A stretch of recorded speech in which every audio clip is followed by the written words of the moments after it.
안녕하세요. 저는 서울하천병원 피부과의 임상교수로 있는 최명은이라고 합니다.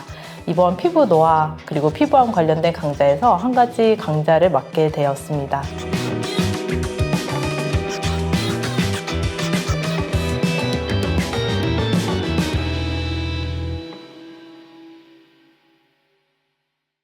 이번 강좌는 이제 피부과 전문의를 대상으로 하는 게 아니라 이제 일반인을 대상으로 우리가 요즘 흔히 이제 저속 노화라는 얘기를 많이 하고 있지 않습니까? 그러니까 요즘 사람들은 이 노화 과정에 대한 관심이 굉장히 많다고 생각을 하고 피부 노화가 또 그중에 대표적인 것이라고 생각을 합니다. 그래서 피부 노화에 어떤 과학적인 접근을 한다는 면에서 굉장히 도움이 될 수 있는 강의인 것 같고요. 이와 더불어서 또 피부 노화 과정에 중요한 게 피부암인 것 같습니다. 그래서 피부암의 전반적인 내용 그리고 또 우리 감별해야 되는 다른 질환들 전반에 걸쳐서 기초적인 지식을 쌓을 수 있는 그런 강의라고 생각합니다.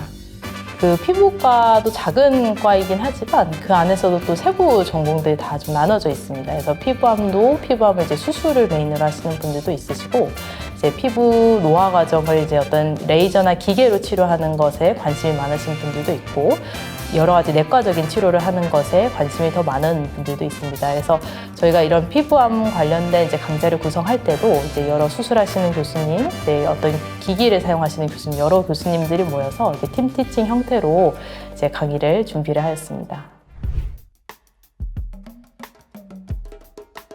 피부 노화는 사실 내인성 노화라고 이렇게 시간이 흐르기 때문에 어쩔 수 없는 노화가 분명히 있는 건 사실입니다. 근데 외인성 노화라고 저희가 어떤 예를 들면 흡연 하시는 분들에서도 노화 과정이 좀 다를 수 있고, 또 이제 뭐 공해 노출이 얼마큼 됐는지, 뭐 수면 상태, 스트레스, 뭐 여러 가지 요인들, 특히 또 자외선 노출이 얼마큼 됐는지에 따라서 이 노화 과정의 속도는 굉장히 다르기 때문에 일단은 X인 것 같고요. 이게 우리가 예방할 수 있는 측면이 충분히 있다고 생각을 합니다.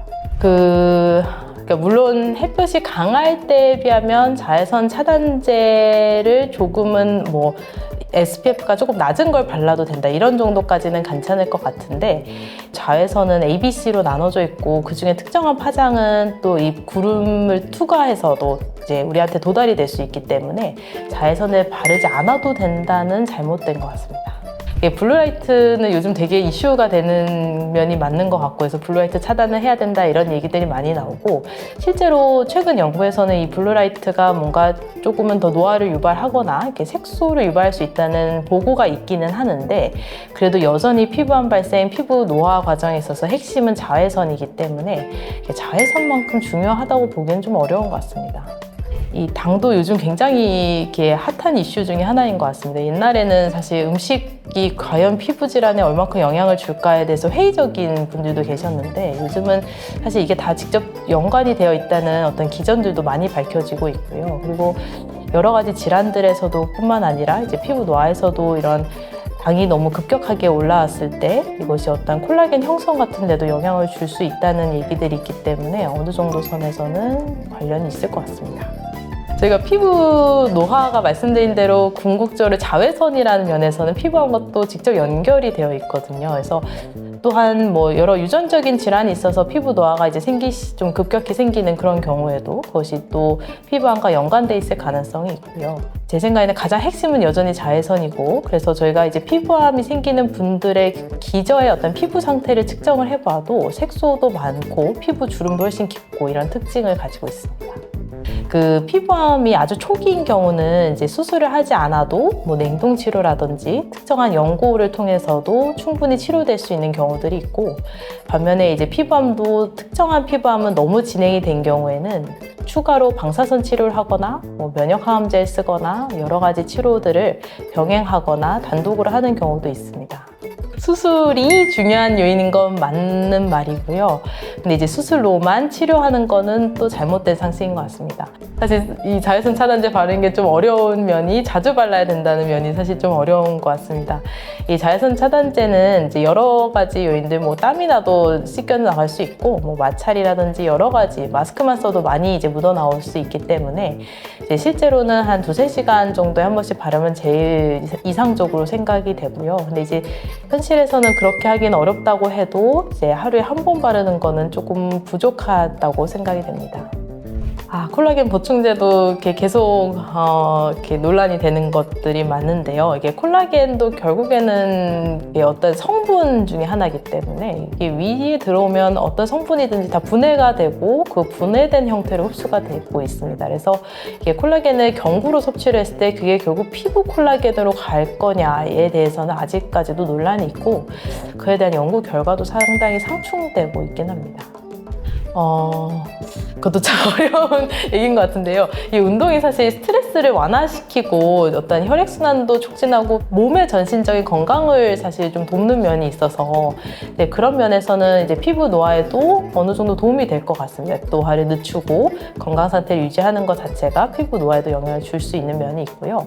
이제 운동 중에 특정한 운동들, 예를 들면 뭐 등산을 하거나 뭐 외부 이제 야외 활동에서는 골프 같은 걸 나가면서 자외선 차단제를 안 바르고 이제 결국 운동을 하시게 되면 이제 건강에는 좋아도 이게 피부 노화는 오히려 촉진할 수 있는 면이 있는 것 같습니다. 그래서 운동 자체는 피부 노화에 도움이 되는 것 같고 그렇지만 야외 활동이라는 면에서는 조금 주의가 필요한 면이 있습니다. 굳이 따지면 세모인 것 같습니다.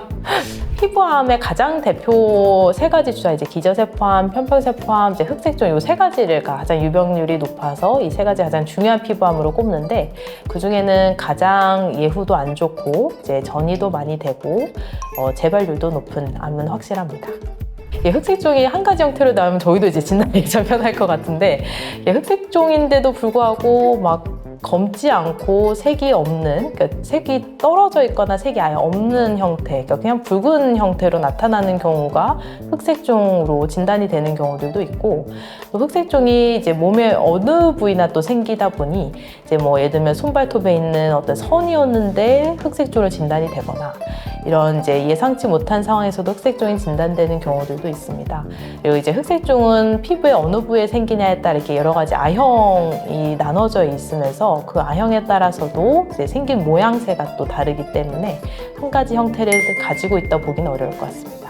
여기가 피부가 건조하다고 이미 느낀 순간은 정말로 피부는 많이 건조한 것 같고요. 그러니까 건조하다고 느끼기 전에 보습제를 자주 발라서 건조함을 느끼지 않게 해야 되는 것 같습니다. 이게 피부가 건조하다 느끼면 결국 궁극적으로 이게 염증을 통해 건성습진이라는 습진 형태로도 이미 발현이 될 수 있기 때문에 그 전에 수시로 발라서 예방하는 게 오히려 더 좋다고 생각합니다. 적게 자는 것도 안 좋지만 또 많이 자는 것도 안 좋다라고 알려져 있기 때문에 적정량의 수면을 취하는 게 일단 제일 중요한 것 같고요. 또 수면을 많이 취하면 다음날에 어떤 흐름이 또 깨져버릴 수가 있기 때문에 이게 규칙적인 수면이 더 중요하지 무조건 많이 잔다고 좋다고 보기는 어려울 것 같습니다. 이 피부암 중에 이제 흑색종은 어떤 모양을 가지고 진단 기준이 어느 정도 좀 정해져 있는데요.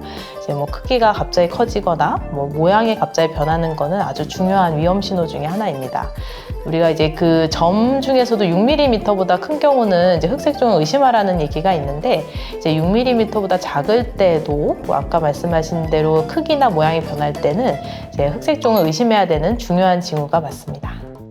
옛날에 뭐 피부암 수술하면 죽는다는 얘기를 들었다는 분들도 있고, 뭐 요즘도 흔하게 뭐 임신했을 때 뭐가 이제 감염이 되면 이제 임산부에서 쓸 수 있는 항생제가 있음에도 불구하고 뭐 식초, 소금으로 닦고 오신다든지 이런 경우들도 사실 아직도 있거든요. 그러니까 이게 제가 보기에도 잘못된 상식들이 아직까지 널리 퍼져 있는 거는 맞는 것 같고요. 이제 그런 면에서도 이제 바른 정보를 전달하는 게 되게 중요한 면인 것 같습니다. 그래서 이런 잘못된 상식들이 널리 있고 요즘은 또 노화를 굉장히 또 두려워하는 면이 좀 있어서 이제 그 노화가 또 제일 먼저 겉에 들어가는 게 피부 노화인 것 같거든요. 이제 그러다 보니까 이제 그런 심리를 대상으로 해서 막 고가의 어떤 시술, 뭐 레이저, 뭐 뿐만 아니라 뭐 영양제, 뭐 아니면 뭐 노화를 막을 수 있는 크림이라는 등 뭐 여러 가지 형태로 이제 잘못된 정보나 광고들이 사실 무분별하게 요즘은 이제 노출되면서 살고 있는 것 같습니다. 그래서 제 생각에는 이번 강좌를 통해서 정말 피부 노화가 어떤 것인지에 대한 어떤 과학적인 기초 지식을 쌓는 것이 이런 무분별한 이런 정보의 홍수 속에서 제대로 된 판단력을 갖는 데 있어 중요하다고 생각이 되고요. 그런 면에서도 이번 강좌가 좀 의미가 있지 않을까 생각합니다. 네, 끝내겠습니다. 감사합니다. 네, 수고 많으셨습니다. 긴장이 되네요.